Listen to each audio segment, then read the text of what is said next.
زما عزتمندو د رجب مبارکه میاشت هغه شروع ده او نن د رجب د میاشتې 20 تاریخ دی. بعضی حکومتی هغه 27 او بعضی ملکونو کې هغه 26 دی. خو بهرحال په دې رجب کې په 27 شپه باندې نبی کریم صلی الله علیه وسلم هغه معراج شریف ته تشریف وړی دی. نو د دې وجه نه مناسبه دا ده چې د معراج کومه معجزه او واقعه هغه شوې ده، نو د هغې متعلق لږ غوندې ذکر هغه وکړی شي. معراج مبارک د نبی کریم صلی الله علیه وسلم هغه په عام الحزن باندې شوی دی. عام الحزن د غم کال ته ویل کېږي. په دغه کال باندې نبی کریم صلی الله علیه وسلم باندې ډېر غمونه راغلي وو. یو غم دا و چې حضرت خدیجه رضی الله تعالی عنها چې د حضور صلی الله علیه وسلم ډیره مهربانه بیبي وه، هغه وفات شوي وه. بل غم دا و چې ابو طالب صاحب چې د نبی علیه السلام ډیر مشفق تره و په نبی علیه السلام باندې، هغه دنیا نه تللی و. د کافرانو د طرف نه تکالیف و اعتراضات هم انتهایی سیوا شوي و. نو نبی کریم صلی الله علیه وسلم الله تبارک وتعالی خپل ځان ته دې دپاره وغوښتو چې د نبي علیه السلام غم هغه راکم شي. معراج کې دا تفصیل په حدیث مبارکو کې راغلی دی چې نبی کریم صلی الله علیه وسلم د حضرت میمونی رضی الله تعالی عنها په کور کې وو. حضرت ام ایمن رضی الله تعالی عنها په کور کې وو او د هغې د کور چت هغه کولو کړی شو او حضرت جبریل علیه السلام رالو، بیا هغه چت جوړ کړی شو. نور کله به په دروازه باندې راتلو، دې طرف ته خلاف عادت د چت د طرف نه رالو، دې طرف ته اشاره وه چې دا راتلل خلاف عادت دی، نو یو خلاف عادت کارم کېدو واله دی چې هغه د معراج واقعه وه.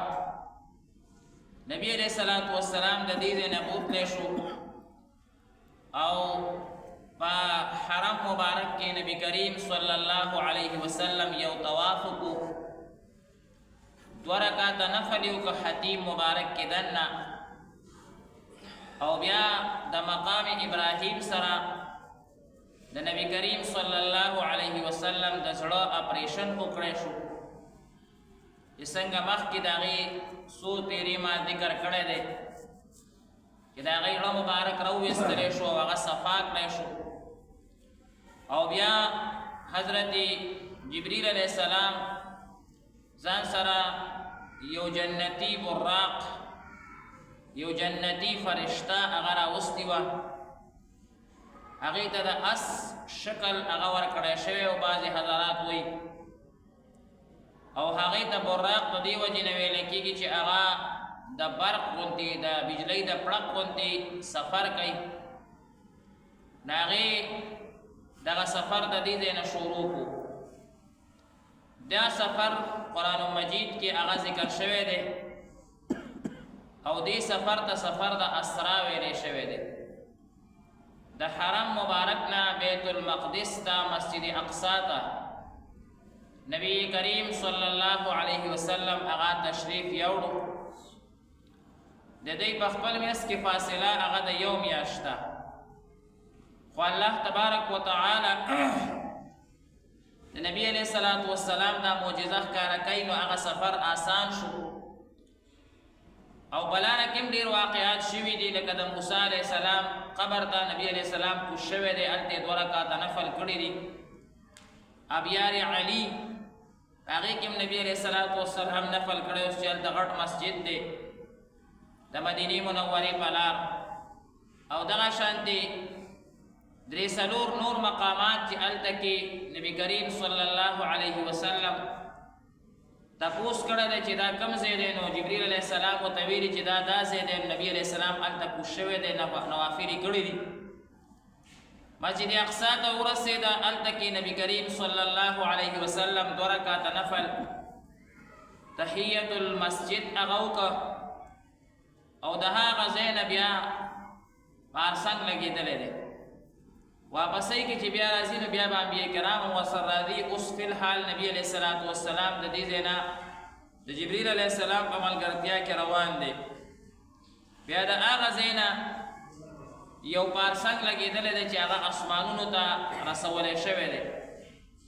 یعنې دې زمانه کې به موږ اسانه ترجمه وکړو چې یو لفټ دی او هغه لفټ چې کوم ځای کې راکوز شوی دی د هغه مقام اوس هم شته او د هغې نه اوسه پورې خوشبو روانه ده په مسجد اقصی کې په هغې باندې باقاعده یو ګمبد وړوکی غوندې جوړ کړی شوی دی صخره مبارکه ورته وایي او د هغې نه د نبي علیه الصلاة والسلام سفر د اسمانونو هغه شروع شوی دی احادیثو مبارکو کې راغلی دی چې اول اسمان ته نبی کریم صلی الله علیه وسلم لاړو جبریل علیه السلام خدمت کوي خادم دی دروازې وټکوله دروازه کولو کوي وایي څوک یې څوک در سره دی چا استولی جبریل ما الله استولی ما او نبی کریم صلی الله علیه وسلم مې ملګری دی بیا اسمانونو باندې باقاعده نبی علیه الصلاة والسلام بره ورځي اول اسمان کې آدم علیه السلام سره ملاقات کیږي جبریل علیه السلام وی بدی سلام وکي دای ستاسو نیکه مبارک دی هغه باندې نبی علیه الصلاة والسلام سلام کوي هغه وی وعلیکم السلام او ډیر خوشحالیږي مرحبا وی زما ډیر بهترین بچی راورسېدو چې دا خاتم النبیین دی او د باندې د الله تبارک وتعالی هغه ټولې مهربانۍ تام شوي دي کاملې شوي دي بیا دویم اسمان ته هغه خیږي دویم اسمان کې د نبی کریم صلی الله علیه وسلم سره د موسی علیه السلام ملاقات کیږي بعض حضرات بل پیغمبر یادې کو بهرحال ملاقات د یو پیغمبر ورسره کیږي بیا دریم اسمان څلورم اسمان هارون علیه السلام عیسی علیه السلام ورسره ملاویږي بیا اووم اسمان کې حضرت ابراهیم علیه السلام د هغوی ورسره ملاقات کیږي او هغه باقاعده پیغام هم ورکوي چې خپل امت ته دا ووایه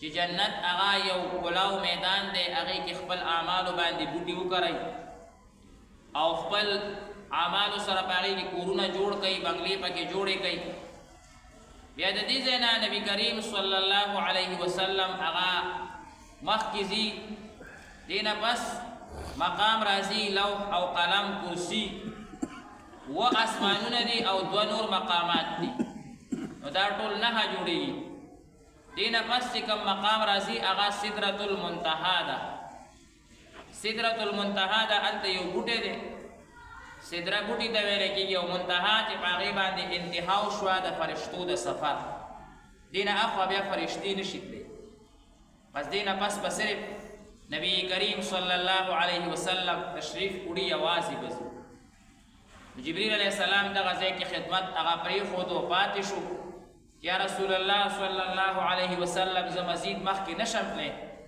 ما ته مزید مخکې اجازت هغه نشته ځکه د ما طاقت نور نشته دی چې زه د هغه انواراتو او د هغه رحمتونو طاقت ولرم که زه مخکې لاړم نو زه به اوس وځم بیا نبی کریم صلی الله علیه وسلم بره تلی دی الله سره ملاقات شوی دی د جنتونو زیارتونه یې کړي دي جهنمونه یې هغه لیدلي دي او څه افراد یې په سخت عذابونو کې لیدلي دي څه افراد یې په ښه نعمتونو کې لیدلي دي تفصیلی واقعه دا بیا واپس چې کله راځي د مونځ عظیمه تحفه ورته هغه ملاویږي چې مونږ او تاسو اوس دا 15 واړه وخته مونځونه کوو دا د هغه شپې برکت دی او نبی علیه الصلاة والسلام ته یو تحفه هغه ملاو شوې ده بیا نبی کریم صلی الله علیه وسلم د موسی علیه السلام په سفارش باندې دا منځونه هغه واپس دی او هغه راکمیږي.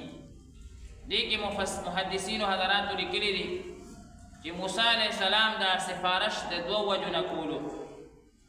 یو خدا وجه وه چې موسی علیه السلام هغه دا وی چې یاره دې نبی کریم صلی الله علیه وسلم الله ولیدو او چې بیا لاړ شي بیا یې وویني نو زه به یې په دویم ځل باندې بالواسطه زیارت وکړم. واسطه د نبی علیه السلام په واسطه د نبی علیه السلام به زما زیارت د الله وشي. لکه یو کس د خانه کعبې نه راشي حج او عمرې نه راشي نو خلک ورته لاړ شي وي پاک ځای نه راغلی پاک ځایونه یې لیدلي دي نو یو ځل مې ولیدو بیا به یې ووینم بیا به یې ووینم بیا به یې ووینم نو په دې وجه باندې. او دویم دا چې موسی علیه السلام هغه داسې قوم سره مخامخ شوی و چې هغه ته حالات معلوم و چې څوک خبره مني او څوک نه مني. بین اسرائیلو سره مخامخ شوی و نو هغه خو ډېر هډدرم قوم و هغوی خبره نه منله. موسی علیه السلام د خلکو د مزاج نه خبر و ځکه یې موسی علیه السلام ورته بار بار وایي چې واپس لاړ شه دا منځونه راکم کا دا منځونه راکم کا. بهرحال دا بیا نبی علیه السلام واپس راځي د جبریل علیه السلام ملګرتیا کې واپس بیا ورسره ملګری کېږي. بیا مسجد اقصا کې 1,24,000 انبیاء کرامو ته نبی علیه السلام باقاعده مونځ پړاوی. بیا د هغې نه واپس خپل کور ته راځي. دا ټول په دې یو شپه کې شوي. دا 27 رجب والا چې کومه شپه وي نو په دې کې دا معراج والا سفر هغه شوی دی. اوس دې سفر کې مونږ ته دوه خبرې دي، صرف دوه خبرې د دې سفر متعلق هغه یاد ساتل پکار دي. یو دا خبره چې په دې معراج واقعه کې ډېر کسان هغه وایي چې یاره معراج واقعه په دې شپه باندې شوې ده نو په دې شپه کې به عبادت ډېر ثواب لري یا به د دې د ورځې روژه نیسو. نو دا احادیثو مبارکونه ثابت نه دي. که څوک د دې شپې عبادت په دې نیت باندې کوي چې یاره دا د معراج شپه ده نو دا عبادت به صحیح نه وي، دا به د ځان نه یو دین جوړولی. که هسې یو کس عادت وي او د شپې عبادت کوي، تهجدو ته پاسي، نوافلو ته تلاوت کوي، هغه دې کوي، هغه منع نه دی. خو که په دې شپه باندې خاص کوي او د دې التزام سره یې کوي چې دې شپه باندې نبي علیه السلام معراج ته تللی نو د دې ثواب به ډېر وي، نو دا خبره غلطه ده. یا د دې ورځې څوک روژه نیسي نو که هسې د روژو عادت وي نفلي نو دې نیسي، څه مسله نشته. خو که د دې نیت سره یې نیسي چې یاره دا د معراج د شپې د ورځې هغه روژه ده نو بیا دا روژه هغه صحیح نه ده، په دې نیت باندې دې نه نیسي. دا خو یو خبره د معراج متعلق ده. دویمه خبره د معراج متعلق دا ده چې نبی کریم صلی الله علیه وسلم چې کوم معراج کړی دی هغه نصوصو سره ثابت دی، قرآن مجید نم ثابت دی، احادیث مبارکو نم ثابت دی او عقل سره هم ثابت دی. که د دې زمانې خلک هغه ډېرې خبرې وکړي خو لیکن چې کله خپل عقل ته په صحیح نظر باندې وګوري نو باقاعده دا ممکن دی. نبی علیه السلام ته د معراج کېدل دا څه لرې خبره نه ده. د اسمان نه فرشتې نازلیږي او په دې باندې د ټولو ایمان دی. د اسمانونو طرف نه دا بارانونه راوریږي، عذابونه الله تعالی دې موږ ساتي، هغه راځي چې دا بره راتلی شي نو بره هم یو انسان هغه تلی شي. دا ممکنې خبرې دي او دا باقاعده شوي دي او د نبي علیه السلام یو معجزه ده. اوس یو معراج د نبی علیه السلام دی، یو معراج د امت دی. معراج د نبی علیه السلام خو هغه و چې کوم الله تبارک وتعالی هغوی دپاره معجزه وګرځوله، قرآن مجید کې هم ذکر رالو، احادیثو مبارکو کې هم ذکر رالو. د امت معراج هغه څه شی دی؟ د امت ته نبی علیه السلام د معراج نه دې دپاره چې د امتي معراج شي یو تحفه یې راوړې ده چې هغه مونځ دی. د امتي معراج هغه مونځ دی. زمونږ دپاره معراج هغه څه شی دی؟ مونځ. چې د الله تعالی سره موږ ملاقات کول غواړو نو موږ به څه کوو؟ مونځ به کوو. که یو کس دا وایي چې زه دا غواړم چې الله تعالی سره ملاقات وکړم د هغه به مونځ ته ودرېږي. د هغه مونځ د الله تبارک وتعالی عبادت د الله تعالی ته مونځ کول دا چې کوم دی نو د امتي دپاره معراج دی. معراج ویلی کېږي عروج، پارسک ته وایي بره تلل الله سره ملاقات. نو موږ خو الله سره ملاقات نشو کولی په جسم سره، خو د زړه په رڼا سره الله سره ملاقات کولی شو. او په څه باندې کوو؟ په مونځ باندې. جعلت قرة عیني فی الصلاة، نبی علیہ الصلوۃ والسلام به زما د سترګو یخواله په موس کې دی. حضرت بلال ته به کله आवाज وکړو عارفني یا بلال، اے بلال موږ له خوشاله کازانو کچې د ګونځو کو داړه مو خوشاله شي. نو د نبی علیہ الصلوۃ والسلام د سترګو یخواله په موس کې دی. د حضور صلی الله علیه وسلم سکون او اطمینان او راحت هغه په موس کې دی. دا امتی معراج هغه په موس کې دی. یو امتی وای زه د معراج وکما، دا هغه معراج څه دی؟ موس. چې موږ په خپل منځونو باندې نظر واچو زموږ منځونه برابر شي، بس دا د الله تعالی سره زموږ ملاقات دی. حضرت علی رضی الله تعالی عنه وای یو کس مون نه بعد کسب وکړو چې ما الله سره خبرې وکړي، بالکل د الله سره خبرې کړي، ګناهګار نه دی. او کله تلاوت د قران نه بعد یو کس کسب وکړو چې الله ما سره خبرې وکړي، بالکل صحیح وای، الله سره خبرې وکړي.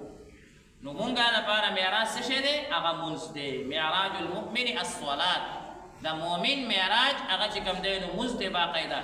چې مونږه په خپلو منځونو باندې نظر واچو، زمونږه منځونو کې څومره کمې وي، فرایضو کې، نوافلو کې، او وګورو که په مونږ باندې قضا مونځ پاتې شوی وي، خپل قضا مونځ باقاعده هغه شروع کړو. مخکې ما د قضا مونځ مسله کړې وه ډېرو کسانو، بیا شروع کړو او باقاعده دا کول پکاري. یو کس دی او هغه نه منځونه قضا شوي دي، اوس دې شروع کړي، باقاعده هر مونځ سره دې مونځ کوي، زیات دې کوي، هر مونځ سره دې دوه مونځه کوي. نو بس زر به یې غاړه خلاصه شي.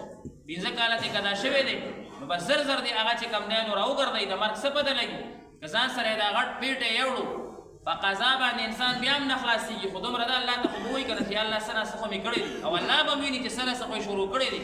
ورنه قضا مونځ ده ځان ته یو غټ عذاب دی، ځان ته یو غټ پیټه دی.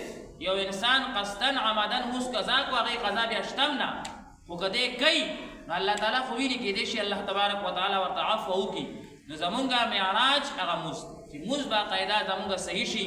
زمونږه 15 واړه وخته مونځ د جمع سره شي، 15 واړه وخته مونځ زمونږه د جمع سره شي. دا اوس چې کوم مختار الدین شاه صاحب وفات شو کربوغه شریفه کې، مونږ یې جنازې ته هم تللي وو. د مولانا شیخ زکریا صاحب رحمت الله علیه خلیفه و، بله ورځ دوی بیان کولو، وایي آخري مونځ یې هم په ولاړه کړه، آخري مونځ هی نه پسې وایي ساه ورکړه.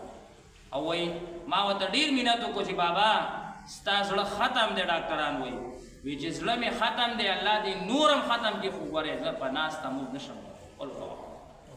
وایي ملا یې وتړله او یو کیفیت سره، او دوه خادمان وایي ما ته وایي چې ما ناخوښ بس زما ستاسو رابطه ختمه، زما د الله سره رابطه شروع شو. وایي دوه کسان ورته شاته ولاړو، مونږ یې که راپرېوتو چې مخې سره یې اوچته وو، وایي مونځ یې صحیح و. او مونځ نه پس راپرېوتو چې بیډ ته لاړ شو، بس ساه یې ورکړه. اخري مونځ چې وایي په ژوند کې کړی دی هغه یې وایي په ولاړه کړی دی، د مونځ 75 سالونه. او باقاعده چې کوم دی نو ډېر ختم دی، ډاکټرانو وایي دا ختم دی، د هر څه دننه نه ختم دي.